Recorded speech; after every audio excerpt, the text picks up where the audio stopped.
Assalamualaikum warahmatullahi wabarakatuh. Perkenalkan, nama saya Nursela, NIM 180574201089, Program Studi Ilmu Hukum Universitas Maritim Raja Ali Haji. Baiklah, video kali ini saya buat untuk memenuhi salah satu tugas mata kuliah, yaitu Hak Asasi Manusia, yang diampu oleh dosen Pak Irman SHMH. Nah, untuk pembahasan kali ini saya akan membahas materi terkait dengan hak asasi manusia, yang mana terbagi menjadi 4 bagian. Yang pertama itu ada pengertian HAM, kemudian yang kedua itu sejarah perkembangan hak asasi manusia di Indonesia, yang ketiga itu ada instrumen hukum hak asasi manusia, dan yang keempat itu ada pembahasan terkait dengan Komnas HAM beserta penyelesaian kasus-kasusnya. Nah, untuk memahami materi tersebut silakan simak video penjelasan berikut ini.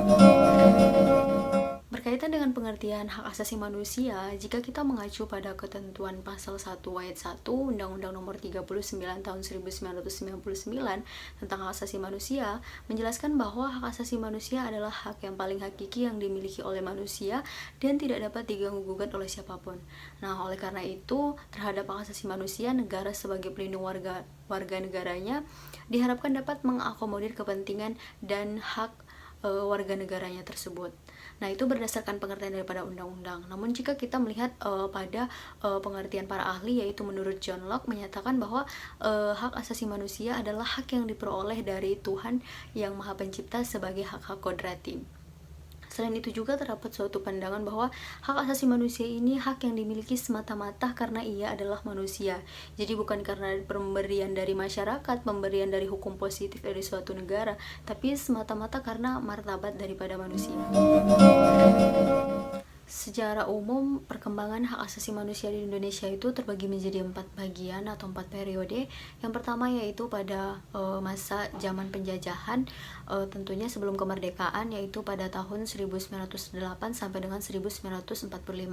Nah, sebenarnya pada masa ini hak asasi manusia itu telah ada, yang mana bisa dilihat pada organisasi pergerakan pada masa itu, seperti organisasi Budi Utomo, Perhimpunan Indonesia Syarikat Islam. Kemudian pada masa yang kedua yaitu masa pemerintahan Orde Lama, tepatnya pada tahun 1945 sampai dengan 1966. Nah, pada masa ini sebenarnya hak asasi manusia juga sebenarnya sudah ada, namun lebih ditekankan pada kebebasan berserikat dalam organisasi politik dan parlemen. Kemudian pada masa pemerintahan Orde Baru, yaitu pada tahun 1966 sampai dengan tahun 1998. Nah, pada masa ini sebenarnya terdapat kelebihan dan kekurangan daripada hak asasi manusia itu sendiri sudah terlihat. Nah, untuk kelebihannya itu di bidang politik sendiri, Indonesia itu telah didaftarkan sebagai anggota PBB, tepatnya pada tanggal 19 September 1966.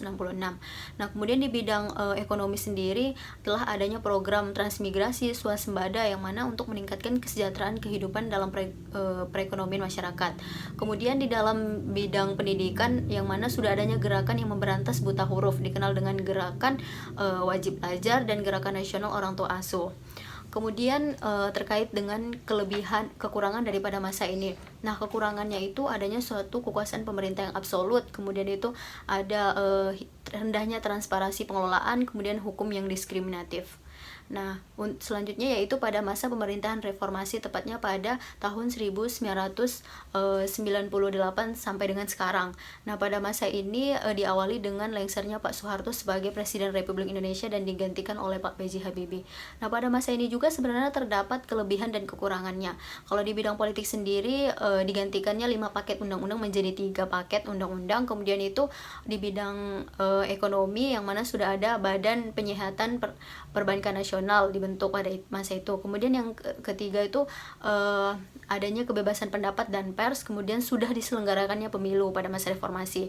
Nah, itu kelebihan. Nah, kalau kekurangannya sendiri sebenarnya adanya kekuasaan pemerintah yang anti rakyat miskin atau kebijakan yang anti rakyat miskin, kemudian itu meningkatnya pengangguran dan permasalahan perburuan, dan yang terakhir terabaikannya hak-hak dasar rakyat. Terkait dengan instrumen hukum hak asasi manusia sebenarnya terbagi menjadi 2 bagian. Yang pertama itu ada instrumen nasional, dan yang kedua itu ada instrumen internasional. Nah, instrumen nasional ini terdapat beberapa peraturan perundang-undangan. Yang pertama itu ada Undang-Undang Dasar 1945, kemudian ada TAP MPR nomor 17 garing MPR garing tahun 1998. Kemudian yang ketiga itu ada Undang-Undang nomor 39 tahun 1999 tentang hak asasi manusia. Yang keempat itu ada Undang-Undang nomor 26 tahun 2000 tentang pengadilan HAM. Yang kelima ada Undang-Undang Nomor 40 Tahun 2008 tentang penghapusan diskriminasi etnis, ras dan etnis. Kemudian itu ada Undang-Undang Nomor 7 Tahun 2012 tentang penanganan konflik sosial. Kemudian beserta peraturan perundang-undangan nasional lainnya. Bagian yang kedua itu adalah instrumen internasional. Nah, itu terdapat beberapa peraturan perundang-undangan. Yang pertama itu ada Piagam PBB 1945, kemudian yang kedua ada Deklarasi Universal Hak Asasi Manusia 1948, kemudian yang ketiga itu ada Konvenan Internasional tentang Hak Sipil dan Politik, kemudian ada Konvenan Internasional tentang Hak Ekonomi, Sosial, dan Budaya, kemudian beserta peraturan perundang-undangan internasional lainnya. Untuk mengenal Komisi Nasional Hak Asasi Manusia, akan lebih baik kita mengerti atau memahami dulu pengertian daripada Komisi Nasional Hak Asasi Manusia. Nah, jika kita mengacu pada ketentuan pasal 1 angka 7 Undang-Undang Nomor 39 tahun 1999 tentang HAM, yang mana menyatakan bahwa Komisi Nasional Hak Asasi Manusia atau selanjutnya disebut dengan Komnas HAM adalah lembaga mandiri yang memiliki kedudukan setingkat dengan lembaga negara lainnya, yang berfungsi untuk melakukan pengkajian, penelitian, penyuluhan, pemantauan, dan mediasi hak asasi manusia. Nah, untuk terkait dengan fungsi, tugas, dan wewenangnya terdapat pada instrumen hukum nasional hak asasi manusia itu sendiri. Kemudian terkait dengan kasus yang ditangani berkaitan dengan pelanggaran HAM pada akhir-akhir tahun ini yang ditangani oleh Komnas HAM Republik Indonesia, yang mana di sini saya mendapat datanya yaitu pada hari Kamis 11 Juni 2020, yang mana Komnas HAM menyatakan bahwa terdapat 3 kasus yang sudah ditindaklanjuti ke Jaksa Agung sampai dengan Pengadilan HAM. Kemudian 3 kasus itu diantaranya yaitu ada peristiwa Timur Timur tahun 1999, kemudian ada peristiwa Tanjung Priuk tahun 1984, kemudian ada peristiwa AB Pura tahun 2000. Di antara penindaklanjutan 3 kasus tersebut ternyata masih terdapat 12 kasus yang dikatakan Komnas HAM masih terombang-ambing atau belum mendapatkan kepastian hukum. Nah, kasus tersebut diantaranya yaitu ada penembakan misterius, kemudian itu ada Talang Sari, kemudian itu ada Trisakti, Semanggi 1 dan 2, kemudian itu ada kerusuhan Mei, kemudian ada kasus Paniai, beserta 7 kasus pelanggaran HAM lainnya yang belum diselesaikan yang tergolong menjadi 12 kasus.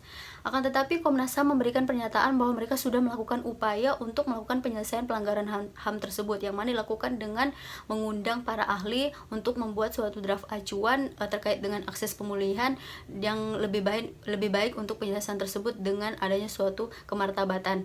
Kemudian Ketua Komnas HAM Republik Indonesia yaitu Pak Ahmad Taufan Damanik menyatakan bahwa akan lebih baik pendekatan keamanan dihentikan dan solusi damai yang dikedepankan. Nah, berdasarkan penanganan Komnas HAM Republik Indonesia terhadap kasus-kasus pelanggaran HAM berat tersebut, maka bisa dilihat tugas, fungsi, dan tujuannya telah dijalankan. Oleh karena itu, semoga pemerintah dapat saling bekerja sama untuk menangani pelanggaran HAM berat tersebut.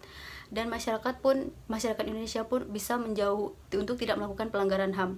Semoga materi ini bermanfaat. Sekian dari saya. Mohon maaf apabila ada kata yang salah. Wassalamualaikum warahmatullahi wabarakatuh.